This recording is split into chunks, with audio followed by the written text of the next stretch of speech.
Hi guys, welcome back to a new episode of Finance and Crypto Guide. Today in this video, I'm going to show you how you can download your ImToken application on your Android device. Keep watching the video till the end.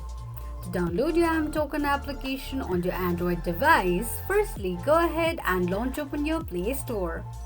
On the search box at the top, type in ImToken and make a search.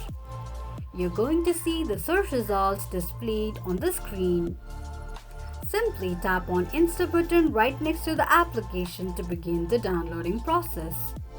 While downloading an application, make sure that you are connected to a strong internet. Once the application is downloaded, tap on Open button to launch the application. Open the application and that is how you will be able to download your ImToken application on your Android device quickly and easily just in few steps. If you have any thoughts or queries, let us know in the comments section.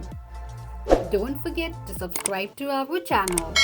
Also press the notification bell icon so that YouTube will notify you whenever we post a new video.